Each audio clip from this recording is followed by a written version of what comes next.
Bom dia, irmãos. Bom dia. Bom sábado a todos. Bom sábado. É um privilégio estar aqui no Dia dos Jovens, né? Já não faço mais parte deste rol, mas nós somos todos jovens em Cristo Jesus. Amém. Para nós iniciarmos, vamos abrir na terceira epístola de João, no verso 2. A terceira epístola de João só tem um capítulo, né? Então vamos direto para o verso 2, que diz o seguinte: terceira epístola de João, capítulo único, verso 2.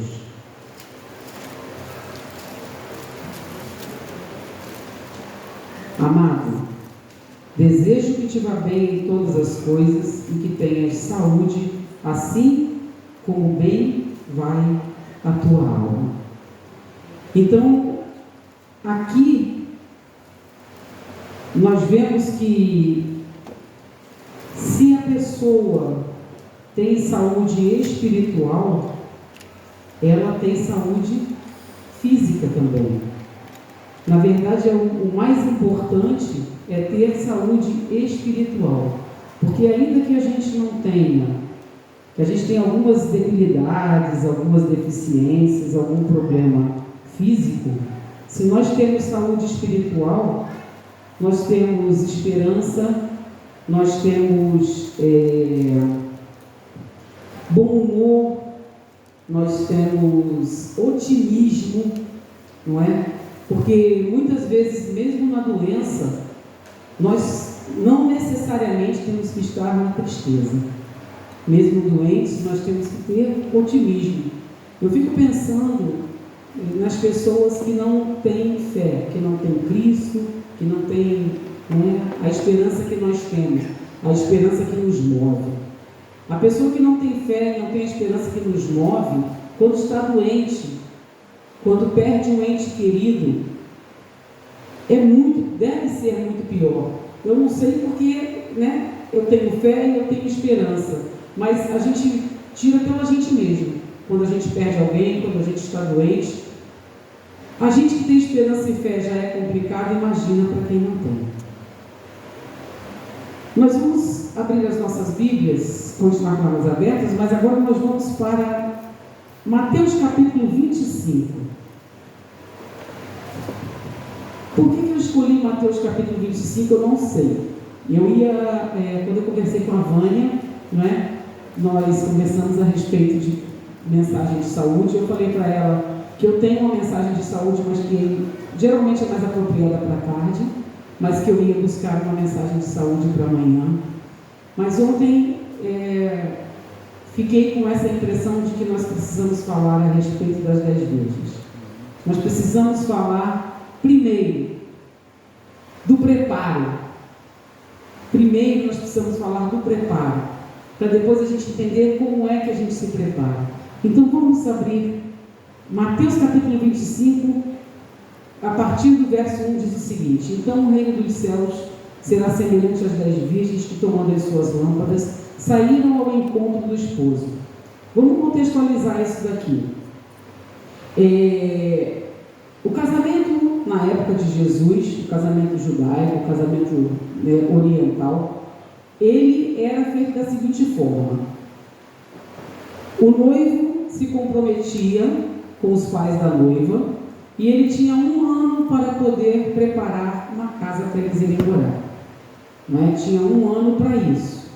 Então o compromisso do noivado se fazia e depois de 1 ano tinha que haver o casamento.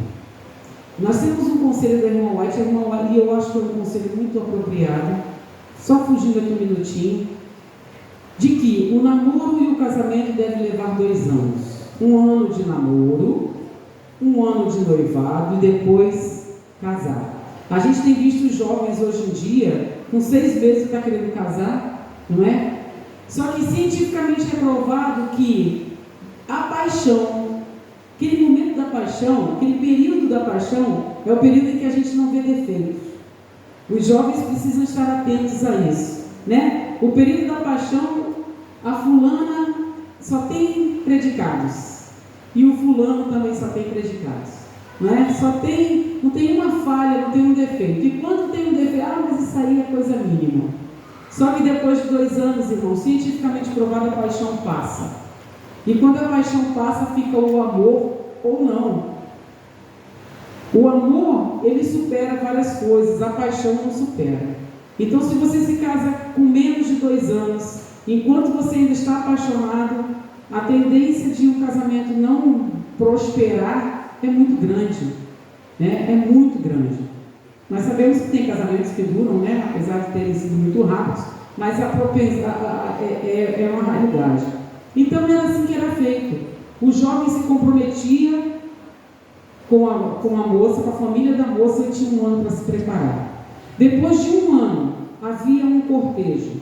Ele saía da casa dele e ia buscar a noiva na casa dos pais dela, e eles iam para a casa deles. Alguns dizem que a festa geralmente era na casa do pai, mas conta-se também que a festa geralmente era na casa dos noivos. Eles saíam, inclusive no Espírito de Profecia, Leão White diz isso, eles saíam, cada um da sua casa, e ia para a futura casa, e ali, né, tinha o casamento, e havia um cortejo. Então Jesus colocou desta maneira, né?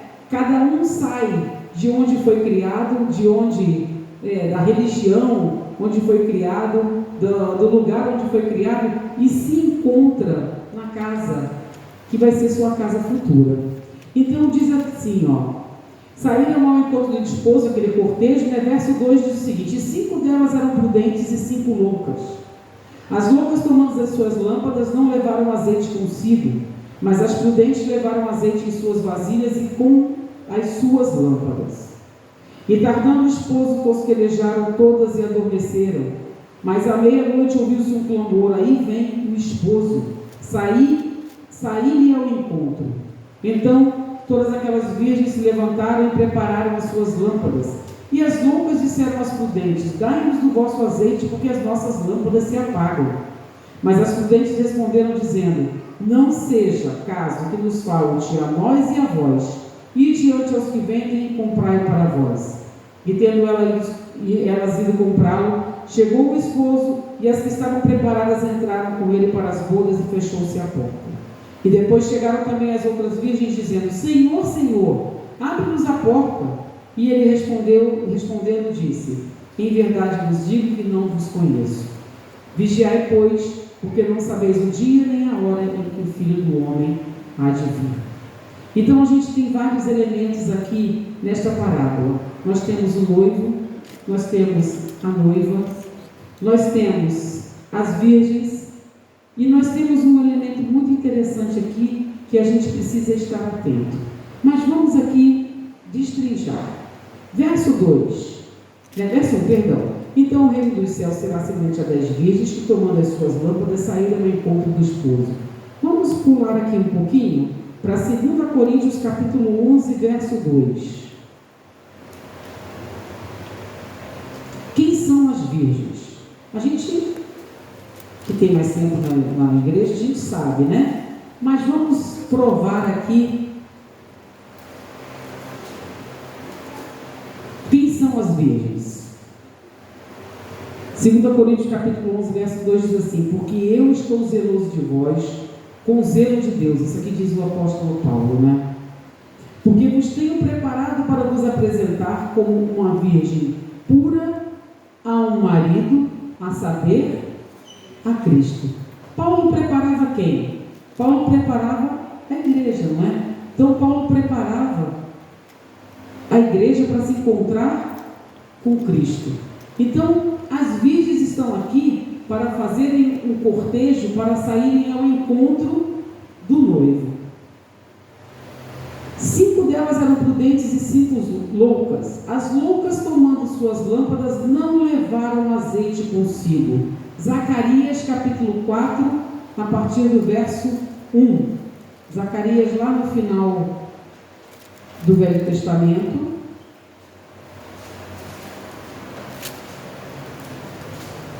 Zacarias capítulo 4, a partir do verso 1. Então diz que as as loucas não tinham azeite suficiente de sobra, né? Azeite, colocou azeite na lamparina, porque senão a lamparina não ficava acesa. Antigamente essa lamparina ela era feita de barro e tinha um pavio de pano que saía pela boca. Então enchia a lamparina, acendia aquele pavio e ficava queimando o tempo todo. Mas se o azeite ia queimando, uma hora o azeite acaba, tem que ser reposto. E aqui em Zacarias a gente vê o que é o azeite. Tornou o anjo a falar comigo e me despertou como um homem que é despertado do seu sono. Zacarias 4, verso 2. E me disse, o que vês? E eu disse, olho e eis um castiçal todo de ouro, e um vaso de azeite no cimo com suas 7 lâmpadas, e cada lâmpada posta no cimo tinha 7 canudos, e por cima dele 2 oliveiras, uma à direita do vaso de azeite e outra à sua esquerda. E falei e disse ao anjo que falava comigo, dizendo, Senhor, o que é isto? Então respondeu o anjo que falava comigo e disse, você sabe. Não sabes tu o que é isso? E eu disse, não, Senhor. E ele respondendo, falou dizendo, esta é a palavra do Senhor a Zorobabel, dizendo, não por força nem por violência, mas pelo meu espírito, diz o Senhor dos Exércitos. Então você sabe o que é. Não por força nem por violência, mas pelo meu espírito. Aquele azeite que vertia dali era o Espírito Santo. E o candelabro, quem é que nos mostra o Espírito Santo? Hoje em dia, quem nos mostra o Espírito Santo? Não é a palavra de Deus? Então o candelabro, de onde verte o Espírito Santo, é a palavra de Deus. Então a palavra de Deus vertia daquele candelabro para nos mostrar. O Espírito Santo é quem nos convence de quê? Do pecado, da justiça e do juízo. Nós vivemos um tempo solene, nós vivemos um tempo de juízo. Desde 1844 nós estamos vivendo o período do juízo investigativo, não é? 1844 o povo do Advento achava que Jesus ia voltar naquela época, mas depois nós sabemos que esqueci o nome dele, teve uma visão, não é? Um dos companheiros de Ellen White, daqueles contemporâneos de Ellen White, depois da grande decepção, teve uma visão. Júnior lembra o nome dele? O Cleopas do Milharal, não é o William Smith, não. Vou lembrar dele depois. Depois eu vou lembrar o nome. Vamos ver se eu consigo lembrar o nome. Ele viu Jesus passando de onde? Do Santo para o Santíssimo, que é chamado do Cleopas do Milharal. Por que Cleopas? Porque Cleopas foi aquele que caminhou com Cristo e não sabia, né, que era Cristo, que caminhava até Jerusalém com ele, e depois foi que abriu os olhos e descobriu que era Cristo. Então, o que aconteceu depois da grande decepção foi isso. Abriu-se os olhos e viu-se o quê? Jesus não ia voltar em outubro de 1844, mas Jesus estava passando do Santo para o Santíssimo. A segunda parte do santuário, na verdade a terceira parte, né? Porque tinha o pátio, o Santo e o Santíssimo. Mas o que acontecia no Santíssimo? Acontecia a expiação. Então, desde 1844 nós estamos num período solene, um período de expiação, um período de julgamento. Tanto é que nós somos chamados de Laodiceia, porque Laodiceia quer dizer povo do juízo, ou povo julgado. Conseguiu? Ira Edson. João conseguiu para mim, meu marido conseguiu para mim o nome, Ira Edson. O Ira Edson é considerado o Cleopas do Milharal, porque ele estava no meio do milharal quando ele teve essa visão.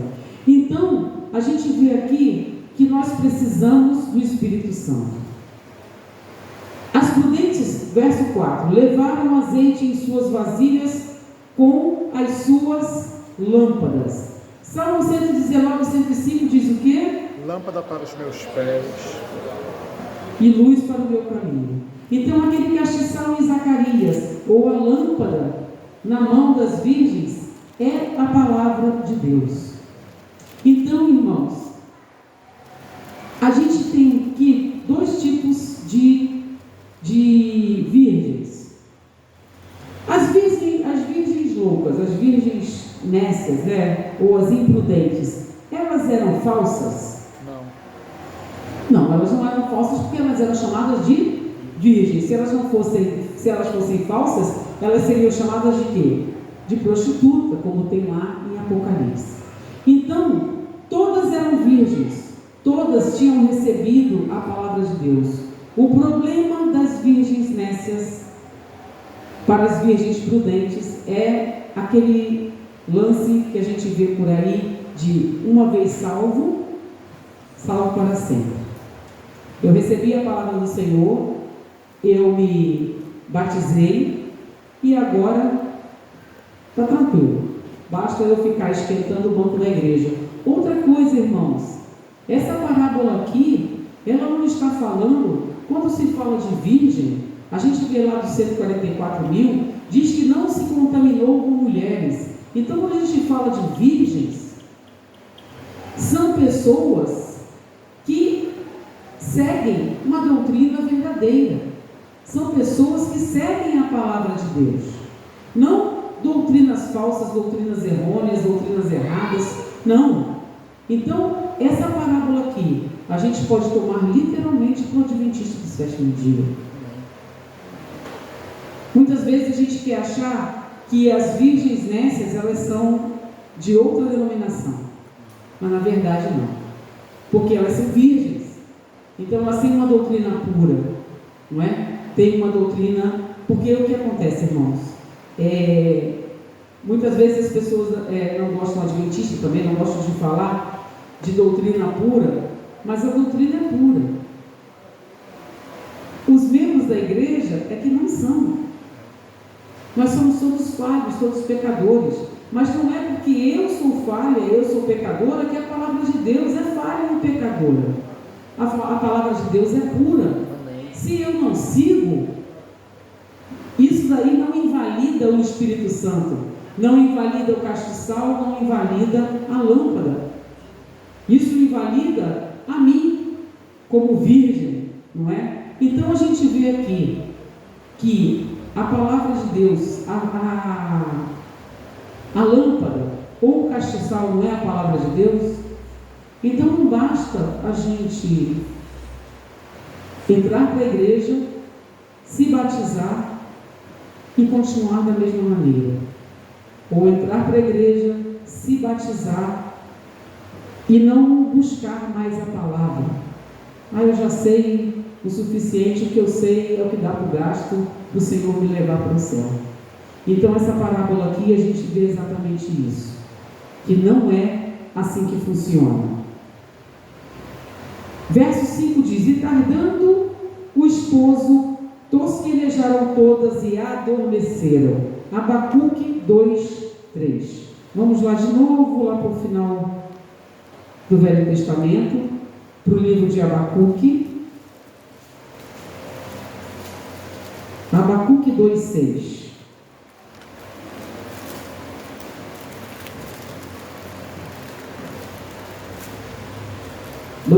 Perdão, 2:3.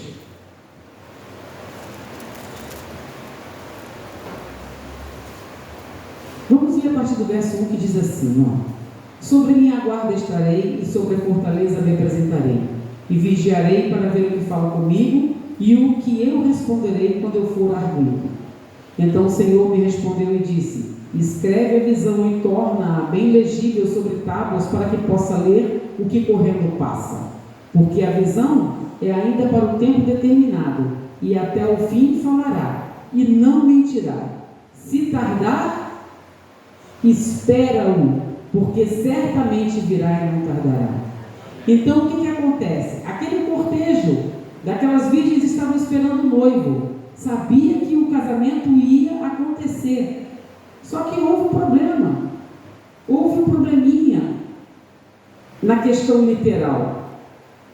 Na questão espiritual, muitos acham que Jesus está tardando, que Jesus está demorando, só que lá em Abacuque diz: se tardar, espera. Muitos estão caindo pelo caminho, irmãos, achando que Jesus está demorando, mas essa tardança do Senhor é a misericórdia dele por nós. Amém. Muitas vezes a gente acha que a gente está preparado, Muitas vezes a gente acha que estamos prontos. Quantos de nós está pronto para passar fome? E aí a gente vai entrar na questão da alimentação. Quantos de nós está preparado para fazer jejum? Quantos de nós está preparado para ter a alimentação, a comida mais escassa? Mais simples, né? Mais simples? Quantos de nós? Quantos de nós conseguem fazer um dia de jejum 24 horas? Tem sido bem difícil, muito difícil. Às vezes a gente tenta, fazer um grupo de oração e que a gente vai jejuar por um irmão que estava doente, para que o Senhor possa nos ouvir o nosso clamor. Eu estou acostumada com isso, porque muitas vezes a gente propõe o jejum e não consigo não. Eu fico com fraqueza, eu não consigo ficar sem almoçar, eu não consigo ficar sem jantar. Irmãos, o jejum intermitente está aí. O mundo, as pedras estão clamando. O povo do mundo consegue fazer jejum de 18 horas, todos os dias, em horários variados, porque o jejum ele só é intermitente, literalmente falando, se ele tiver horários variados. Se você todos os dias, aí a gente falando de emagrecimento, se você todos os dias se alimenta no mesmo horário, embora você passe um período grande sem se alimentar, não é intermitente. Ele não é intermitente, ele é o costume. Meio-dia eu como às 18 e depois eu só vou comer meio-dia do dia seguinte. Então não há uma intermitência, não é? O literal do jejum intermitente é quando hoje você não toma o café da manhã, amanhã, aí você almoça amanhã, depois de amanhã você não almoça, janta, você vai fazendo um rodízio da alimentação. Mas irmãos, quem é que está preparado? Quem é que está preparado? Muitas vezes a gente julga aqui, as nécias, mas será que a gente não se encaixa aqui? Mas à meia-noite ouviu-se um clamor, verso 6. Aí vem o esposo sair ao encontro. Aí eu pergunto, se são 10 virgens esperando o cortejo, as virgens dormiram, quem é que grita? Aí vem o esposo sair ao encontro. Se está todo mundo dormindo, alguém já pensou nisso? Se elas estão aguardando, mas alguém grita, algum sinal vem. Irmãos, Mateus capítulo 24, Mateus capítulo 24, diz assim, verso 45, é logo do ladinho aqui de Mateus 25. Quem é, pois, o servo fiel e prudente que o Senhor constituiu sobre a sua casa para dar o sustento ao seu tempo? Quem é esse servo fiel e prudente? Não somos nós? Nós somos várias figuras, irmãos. Nós somos a virgem, nós somos a noiva, a igreja de Deus é a noiva, a Nova Jerusalém é a noiva. Nós temos vários símbolos que se encaixam conosco, com a Nova Jerusalém, e com o servo fiel e prudente. Bem-aventurado aquele servo que o Senhor, quando vier, achar servindo assim. Em verdade vos digo que o porá sobre todos os seus bens. E a gente andando um pouquinho mais para trás, no verso 5 de Mateus 24, diz assim, porque muitos virão em meu nome dizendo, eu sou o Cristo, e enganarão a muitos. E ouvireis de guerras e rumores de guerras. Olhai e não vos assusteis, porque é mister que tudo isso aconteça, mas ainda não é o fim. Porquanto se levantará nação contra nação, reino contra reino, e haverá fomes e pestes e terremotos em vários lugares. Irmãos, quem é que dá o clamor da meia-noite? Quem é que diz assim, aí vem o esposo? Guerras, rumores de guerras, pestes, fomes. O que a gente tem visto? A gente mora num lugar de roça. A gente mora em Caxias, Depois de Santa Cruz da Serra, a gente mora na roça, mora no sítio, mora na roça. Tem mais de gotinha, né? Porque choveu sexta-feira, né? Quinta-feira. Não foi uma chuva, né? Mas tinha mais de 2 meses que não chovia, desde dezembro. Se vocês virem, a gente tem um gramado. Se vocês virem o gramado da gente, tem pedaço que está morto. Quando começar a chover, a gente vai ter que esperar a grama andar. Seca, irmãos, em pleno Rio de Janeiro, né? A gente, quando a gente mora na cidade, a gente morava na Ilha do Governador, a gente não tinha muita noção disso. Mas esse período agora é período de chuva, não é período de seca. O período de seca é o período do inverno. Então, como Deus é sábio, no período do inverno tem a seca, mas a grama não seca. Por quê? Porque o sol está castigando. Mas agora no verão, nós nunca vivemos uma seca tão grande. A gente mora lá há 15 anos, a gente tem 17 anos, a gente nunca viu uma seca tão grande como esse ano. E olha que já teve seca mesmo, de secar as águas ali em volta, mas esse ano foi terrível. Aí caiu uma chuvinha aí, quinta-feira, mas que é uma chuva assim, que quando cai, você olha para o chão, chupou tudo, acabou. Não faz nem um efeito. Então, irmãos, quem é que dá o alto clamor? Quem dá o alto clamor é isso. Nordeste, a gente gosta muito de assistir algumas coisas no YouTube do Nordeste. Eu gosto muito do Nordeste. Minha família é nordestina, embora eu seja do Rio, minha família é nordestina. Final do ano passado, acho que setembro, outubro, novembro, dezembro. Ontem, não está falando aqui comigo, aguaceiro, carro boiando em Mossoró, no Rio Grande do Norte, as ruas alagadas, João Pessoa, Natal. Se você procurar no YouTube, você vai ficar apavorado. Aquilo que aconteceu no sul do país, que todo mundo divulgou, está acontecendo no Nordeste. Aí você vê o nordestino, ele antes de tudo é um forte, né? Acho que é Guimarães Rosa que diz isso.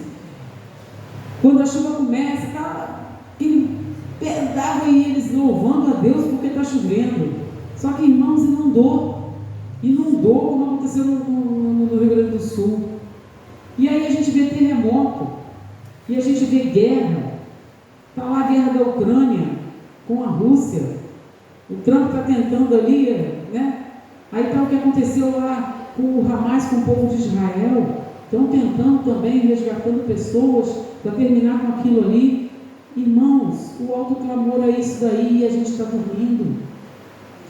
Nós não estamos vendo os sinais da volta de Jesus nos acontecimentos. Para morar no Rio de Janeiro tem que ser corajoso. A gente sai com medo. Eu por mim não saía de casa.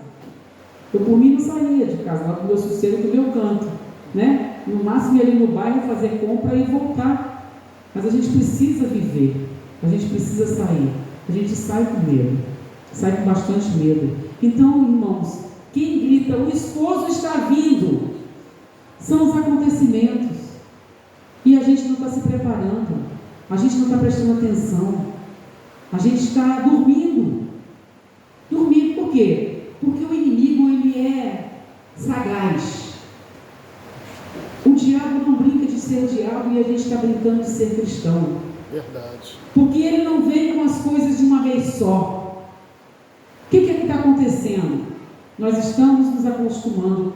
Quantos aqui, né, não já ouviram falar da angústia de Jacó? Tempos difíceis. O apóstolo Paulo falou que haveria tempos difíceis, homens amantes de si mesmos, presunçosos, caluniadores, mais amantes dos prazeres do que amantes de Deus. Só que as coisas estão acontecendo há 20, 30, 50 anos, paulatinamente. Para quê? Para a gente ir se acostumando. A gente está esperando que aconteça alguma coisa como se acontece aí nos filmes da Marvel, né? Aquelas explosões, não sei, o Thor desce lá do céu, e a gente está esperando isso. E não é isso que a palavra de Deus fala. A palavra de Deus não fala isso. A palavra de Deus diz paz e paz. E quando a gente menos perceber, o que vai acontecer? Aí sim vai vir a destruição. Nós estamos nos acostumando e nós não estamos nos preparando. O que tem a ver esta mensagem aqui com a mensagem de saúde? Nós não estamos nos preparando, irmãos. O que eu falei aqui do jejum? A gente não consegue fazer um jejum de 24 horas. A gente não consegue fazer um jejum de 12 horas para fazer exame. Vai a um laboratório e você vê o muro das lamentações. As pessoas estão com fome, passando mal, porque teve que ficar 12 horas sem se alimentar, e geralmente no período noturno, período que está dormindo, né? Faz um jejum no período que está dormindo, mas está de manhã no laboratório passando mal. O que a gente tem comido? A gente vai falar à tarde a respeito disso. Por que a gente passa mal? A insulina está lá em cima. E a gente vai falar disso. Quando a insulina está lá em cima, a gente precisa de glicose. Aí a gente vai e come alguma coisa. Aí a insulina vai lá embaixo. Você come uma coisa doce, a insulina vai lá embaixo. Aí você fica pedindo mais. Porque aí tem insulina de mais e glicose de menos. Aí você come, aí a insulina sobe de novo. E assim a gente vive nesse pico. Vamos terminar aqui. Então todas as virgens se levantaram e prepararam as suas lâmpadas, verso 7. Verso 8. E as loucas disseram aos prudentes: dai-nos do vosso azeite, porque as nossas lâmpadas se apagam. Mas as prudentes responderam, dizendo: não seja o caso que nos falte a nós e a vós. Ide antes aos que vendem e comprai para vós. E tendo elas ido comprar, o noivo chegou. E as que estavam preparadas entraram com ele para as bodas e fechou-se a porta. Vamos lá em Ezequiel capítulo 14, verso 20. Ezequiel 14, verso 20, vamos entender aqui. A princípio a gente acha que, gente, as prudentes são pão dura, né? Bem que podia dividir o azeite, né não? Podia dividir o azeite. Por que não então bota meio frasquinho para uma e meio frasquinho para outra, né? A gente fica pensando assim. Mas, irmãos, Ezequiel, aqui no capítulo 14, no verso 20, diz, verso 19: ou se eu enviar a peste sobre a tal terra e derramar o meu furor sobre ela com sangue, para arrancar dela homens e animais, ainda que Noé, Daniel e Jó estivessem no meio dela, vivo eu, diz o Senhor Jeová, que nem o filho nem filha eles livrariam, mas só livrariam a sua própria alma pela justiça. Então, irmãos, as virgens prudentes, elas não são pão dura. Por quê? Porque o Espírito Santo que sai daqui da palavra de Deus, eu não tenho como dar para você. Eu tenho como te mostrar aonde é a fonte. Quando a gente dá um estudo bíblico, a gente mostra onde é a fonte. Mas o Espírito Santo a pessoa só recebe se ela quiser. Amém. Então, ainda que Daniel, Daniel, Noé estivessem ali, não salvariam. Não adianta. Você pode ter seu pai, sua mãe na igreja, seu irmão, seu marido, sua esposa, seu esposo, seu amigo, estudando a palavra. Se você não estudar, você não vai ter o azeite de sobra. Porque quando a gente dá o estudo bíblico, a gente não dá o Espírito Santo. Quando a gente dá um estudo bíblico, a gente dá a fonte. A gente dá o candelabro de onde verte o azeite. Amém. A gente dá a lamparina aonde tem o azeite. Amém. Agora, a iluminação, você é que tem que buscar. Então, o que acontece? Nós precisamos nos preparar. Nós precisamos estar atentos. O preparo do adventista do sétimo dia não é só a guarda do sábado. Não é só a guarda de mandamentos.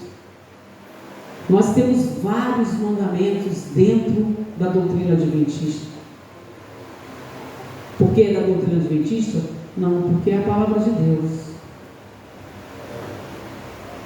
Levítico capítulo 11, não tem mandamento? Sim. Tem mandamentos no Levítico capítulo 11. Mandamentos de saúde. Nós temos essa luz, irmãos. Essa é uma luz que tem que estar de sobra na nossa lamparina. E a gente não está se preparando. A gente não está preparado, a gente está dormindo. A gente está só... Uma coisa que, por exemplo, você ter o conhecimento de uma coisa, mas você não praticar,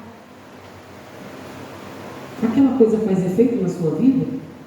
Você só conhecer? Não. Não. Se você tem conhecimento, mas você não praticar, por que geralmente nas faculdades ou nos cursos técnicos tem um estágio? Porque teoria a gente tem muito, né? Teoria a gente tem, por exemplo, eu não entendo nada de eletrônica, mas eu sei que existe uma placa em que você cola uns fiozinhos ali, você solda uns fios ali, você solda uns eletrodos, você solda uns negocinhos, parece uns botões, eu não sei nem o nome, mas eu sei que você cola ali. Mas se você me der uma placa para eu montar, não adianta eu saber que tem que colar aquilo ali, só vai funcionar, eu sei que só funciona se aquilo estiver soldado na placa, mas eu não tenho a prática, então não adianta de nada. Então aqui as loucas não tinham o conhecimento de que o noivo vem, sabiam que tinham que ter uma lâmpada, mas elas não estavam preparadas para abastecer essa lâmpada se o noivo tardasse. Verso 11 diz: e depois chegaram também as outras virgens. Então o noivo veio, as que estavam preparadas entraram para a boda. Depois chegaram também as outras virgens, dizendo: Senhor, Senhor, abre-nos a porta.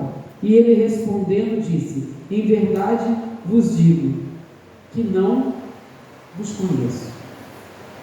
Vigiai, pois, porque não sabeis o dia nem a hora em que o Filho do Homem há de vir. Então, irmãos, a mensagem de saúde é uma das mensagens extremamente importantes para que a gente tenha o azeite de sobra. Amém. Nós temos mensagem de saúde na palavra de Deus, na Bíblia. Levítico capítulo 11 é o básico. Tem outras histórias interessantes sobre saúde. O apóstolo Paulo falou sobre saúde. Nós temos o espírito de profecia. Se nós somos adventistas, nós pelo menos deveríamos crer no espírito de profecia, né? Porque nós sabemos que alguns não creem, não sei como são adventistas, mas nós devemos crer no espírito de profecia, porque é uma das bases da nossa fé. Amém. Né? É a luz menor que ilumina a luz maior. A gente vê que na palavra de Deus tem a respeito disso. Então, que nós possamos ser virgens prudentes, buscando sempre conhecimento. O Evangelho, ele deve ser o quê? Transformador. Eu costumo dizer o seguinte: você não era adventista, você se tornou adventista, você conheceu a palavra de Deus, você não tinha religião, conheceu a palavra de Deus, você era um mala sem alça, antes de se tornar, né, um cristão, era um mala sem alça, perturbava todo mundo, era fofoqueiro, a gente tem um monte de coisas ruins que o inimigo coloca na vida da gente. Aí você conhece a palavra de Deus, você recebe a lâmpada para os teus pés, a luz para o teu caminho, você se batiza, passam 20 anos e você continua o mesmo mal sem alça. Que evangelho é esse que não transforma, irmãos?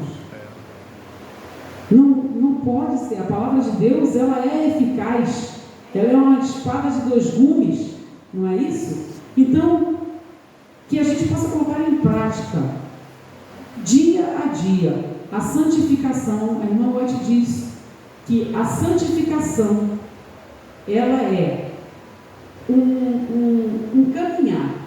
A santificação é um caminhar de transformação. É um caminhar de transformação. Muitas vezes as pessoas dizem: a santificação é um processo que dura toda uma vida e para aí. Ela diz que é um caminhar, que é um processo de santificação, e dura toda uma vida de obediência. Hoje eu obedeço isso, amanhã eu obedeço isso e aquilo, depois de amanhã eu obedeço isso, aquilo e aquilo outro. Isso que é a santificação. É a gente ir num crescente, dando passos em direção ao céu. Nós somos salvos pelas obras? Não, nós não somos salvos pelas obras. Nós vamos fazer isso por causa que nós somos salvos pelas obras? Não. Nós devemos fazer a santificação porque nós somos salvos pela graça. Amém. E é a graça que nos ilumina. É o Senhor Jesus que nos ilumina. É a graça dele que nos cobre. E nós vamos cumprir a sua vontade porque nós o amamos. Mas a gente só vai aprender a amar Jesus se a gente conhecer o Jesus que está aqui dentro, de capa a capa. Esse livro aqui fala do Jesus e é o Espírito Santo que nos ilumina. Amém. Que nós possamos voltar à tarde, que aí nós vamos falar diretamente sobre alimentação. Como é que a gente se prepara? O Espírito Santo me constrangeu a falar sobre a parábola das 10 virgens, por quê? Porque 5 são preparadas e 5 não. A proporção aqui é de metade, 50%.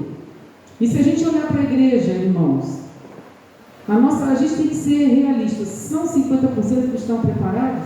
Parece que não. Ellen White diz que nem 20% dos nomes que estão no livro da igreja vão se salvar.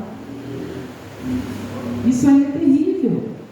Nem 20% dos que estão com o nome no livro da igreja estão preparados, não se salvar não. Estão preparados para a volta de Jesus. Se não está preparado, outra coisa que ela diz é o seguinte: alguns vão fazer esse preparo meia boca, não é? E vão se salvar, mas o tempo de angústia de Jacó vai ser muito mais terrível. Então que a gente possa ter isso no coração, a gente querer se preparar, a gente querer fazer a vontade do Senhor, a gente não levar como brincadeira, porque a gente vai ver à tarde que nós estamos vivendo como o povo do Egito. Nós somos israelitas espirituais vivendo como o povo do Egito. Que o Senhor possa nos abençoar. Amém. Obrigada, querida. Romanos capítulo 12, verso 1 diz o seguinte: rogo-vos, pois, irmãos, pela compaixão de Deus, que apresenteis o vosso corpo em sacrifício vivo, santo e agradável a Deus, que é o vosso culto racional. Amém. Não vos conformeis com este mundo, mas transformai-vos pela renovação do vosso entendimento, para que experimenteis qual seja a boa, agradável e perfeita vontade de Deus. Amém. Vamos ficar em pé para nós orarmos.